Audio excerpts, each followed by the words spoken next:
Mapagpalang araw mga kataba. Omelette naman, simpleng-simpleng omelette. Meron ako ditong hiniwang maliliit na carrots, sibuyas. Wala kasi kaming dahon ng sibuyas, pwede nyo lagyan. Pero ako naglagay ako ng pipino at ginawa ko na to dati, masarap mga kataba. Tinimplahan ko na to ng ating salt and pepper. Tapos 4 na piraso ng crab stick. Yung crab stick naman natin, yung binabanggit ko, yung nakapak lang yan na binibili. Tapos 3 itlog. So, yan yung ating omelette. Pwede kayo magdagdag ng gusto nyo pang gulay. Pwede na nating ihalo itong mga to. Ihalo na natin ang ating crab stick. Yan. At 3 itlog.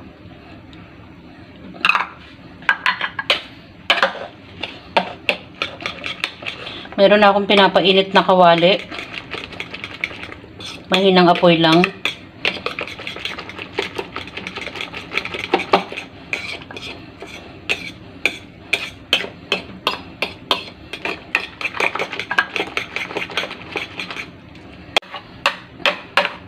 Nagdagdag ako ng isa pang itlog. Dahil sa tingin ko kulang yun. Ayan, nagpalit din ako ng ating kutsara. Para maisama natin yung mga nasa gilid. Kasi yung tinidor, medyo hindi masyadong nahahalo. Pwede na natin ilagay sa ating mainit na kawali. Kasi 1 year na to dito eh. So, diba? Magre-react na siya. Yan. Yan. Ganyan muna. Balikan natin ang paggawa ng juice.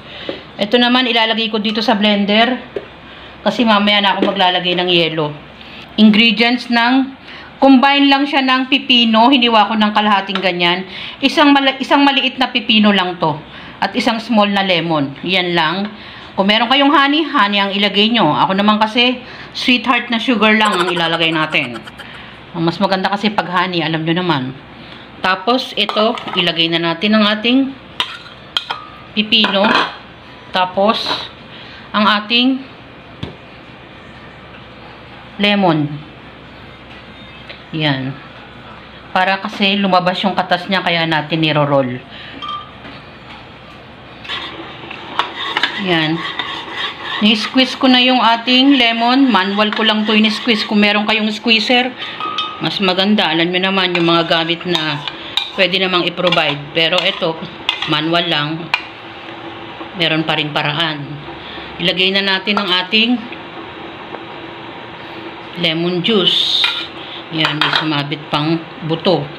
O, tansyahan lang tayo sa sugar. Depende sa ating panlasa. Naglagay ako ng mga 750 ml na tubig. O, kung gusto nyo medyo sobrahan nyo mga kataba.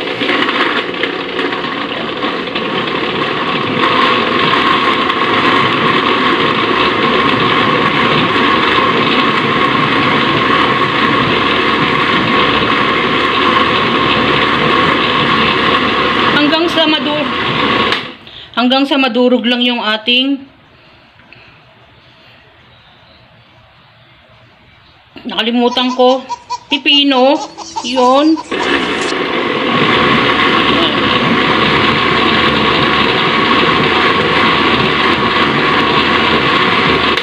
Saka natin lagyan ng ice.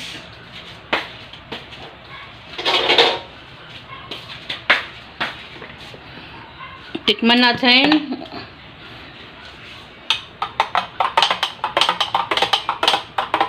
Pwede yung dagdagan kung gusto nyo dagdagan ng ating pipino.